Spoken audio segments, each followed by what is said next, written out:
Bonjour, je suis Morgane. Euh, Aujourd'hui, je vais vous enseigner le premier conditionnel à type 0 de l'anglais. Donc, le premier conditionnel à type 0 de l'anglais exprime toujours des vérités au temps présent. Et on utilise le premier conditionnel pour exprimer des faits qui sont toujours vrais, en fait. Aussi pour exprimer des habitudes. Et encore pour lier deux idées pour lesquelles il y a quand une proposition change, puis l'autre change aussi. Il y a un résultat. Donc, comment est-ce qu'on les exprime en anglais, pardon. Comment est-ce qu'on les exprime en anglais? Donc, voilà. On divise la phrase en deux. Okay? Il y a deux parties dans la phrase. Il y a le if clause, qui est la condition, qui exprime la condition, et puis il y a le results clause qui exprime le résultat. Donc, pour la proposition où il y a la condition, if en français ça veut dire si, elle est toujours au présent simple de l'anglais. Okay? Et puis, le result clause, ou la partie là où on exprime le résultat, elle est aussi au présent simple. Voilà un exemple. If I have enough time, I watch TV every evening.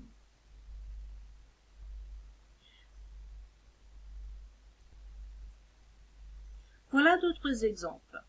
On peut toujours aussi, comment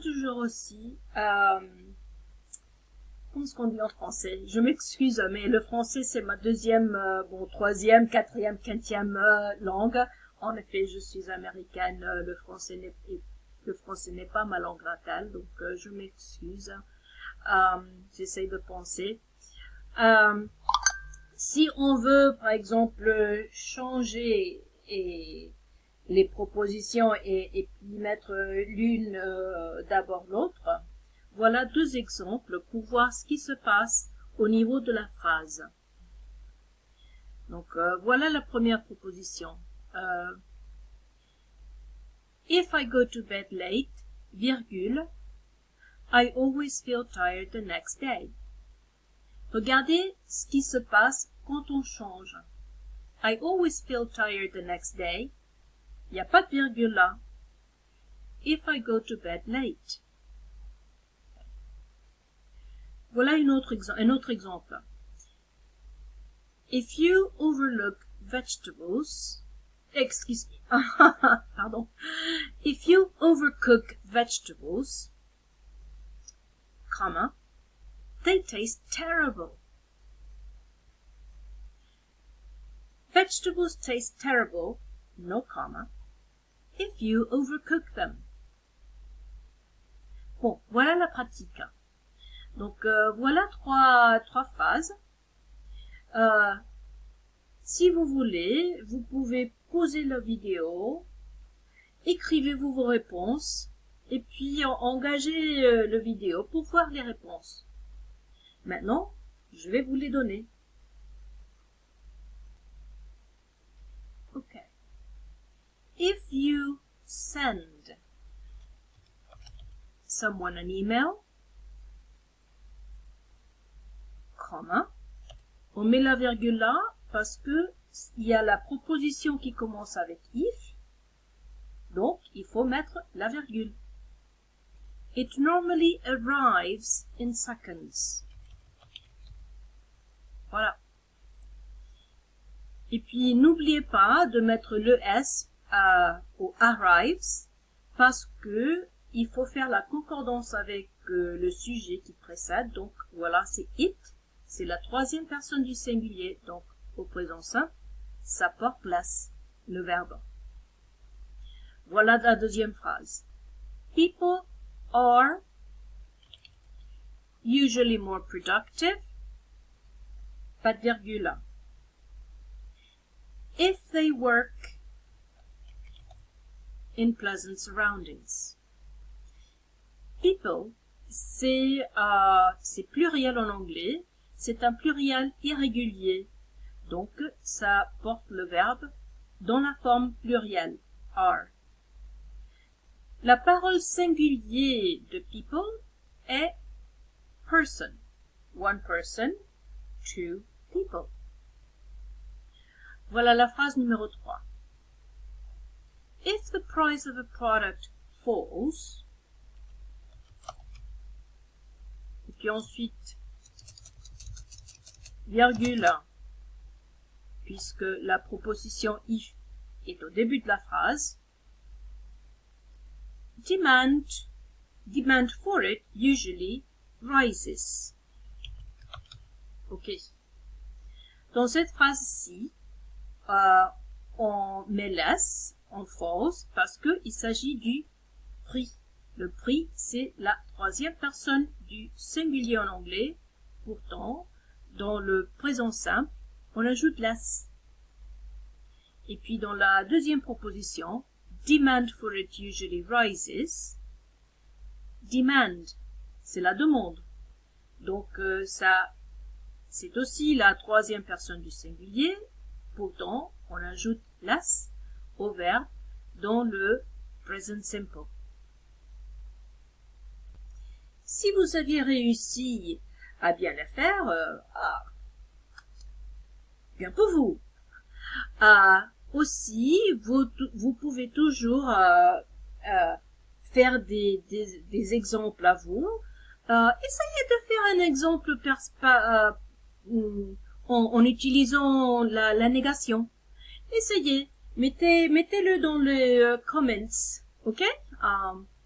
Bon. Maintenant, on va voir des cas spéciaux. Et voilà, on a deux cas spéciaux dans le premier conditionnel à type 0 de l'anglais. Donc voilà le premier cas.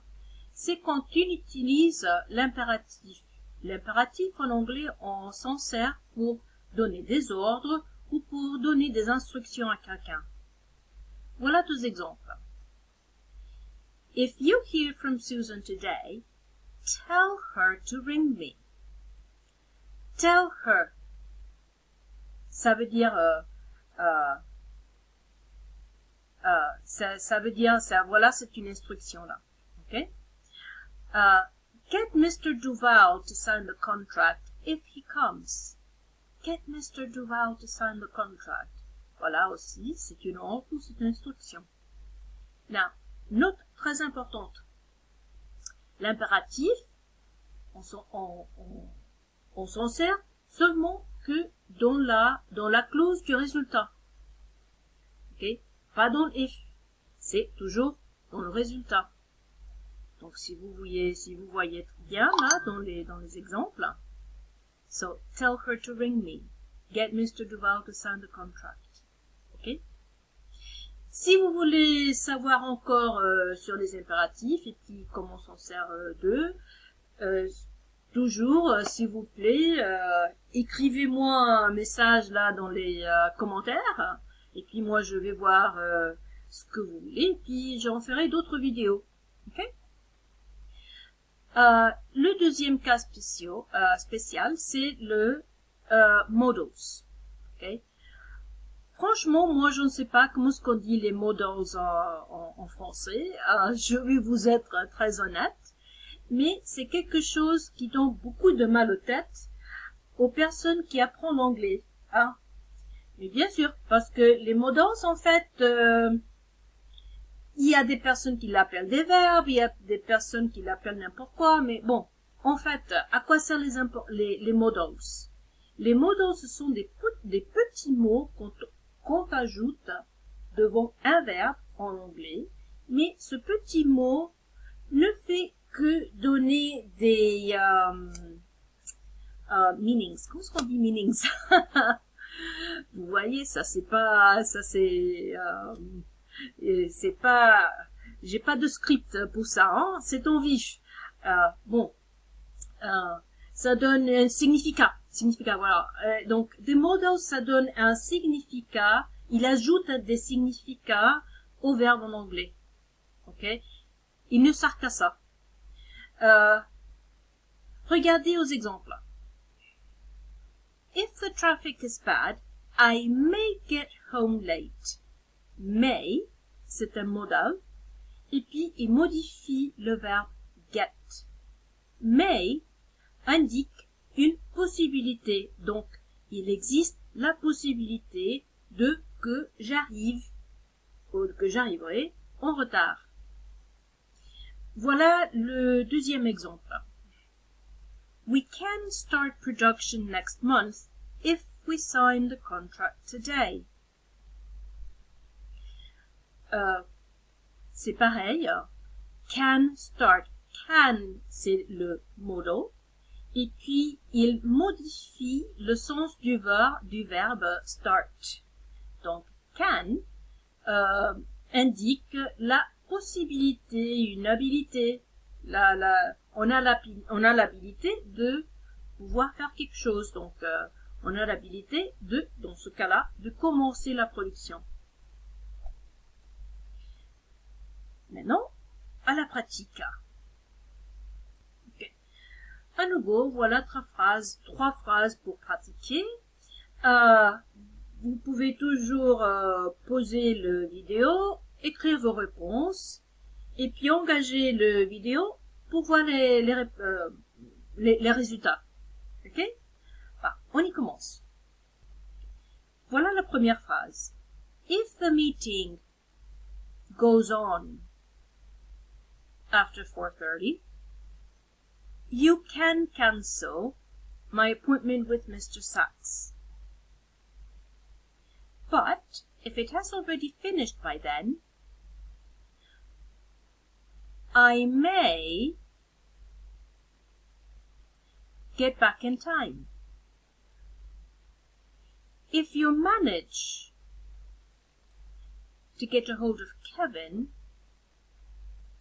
you must get the sales figures from him. Voilà encore les modales. Donc, dans le premier cas, si le meeting continue passant 4h30, donc tu peux canceller, you can cancel my appointment. Donc ici, can modifie cancel. Je donne la permission à la secrétaire de canceller my appointment. I may get back in time. Donc, may modifie get back. May, c'est une possibilité qui on n'est pas sûr. On est très insécure. Ok? On ne sait pas. Puis, must get. Must, c'est toujours l'obligation. Donc, must modifie get en disant que oui, il faut prendre, mais c'est obligé. Donc, maintenant, je voudrais voir si vous pouvez écrire vos propres créations. Voilà, mettez-les dans les commentaires. Ensuite, si vous voulez même essayer faire des créations en utilisant la forme négative, je voudrais bien le voir. Bon. Et maintenant, je voudrais aussi vous dire que, à l'un de voir vos phrases, si vous voulez demander des vidéos extra en certains topics de grammaire, écrivez-les dans les commentaires aussi. Ok? Donc, et n'oubliez pas, like, share and subscribe to my channel to get more videos. Okay? Thank you very much. Et à la prochaine. Au revoir.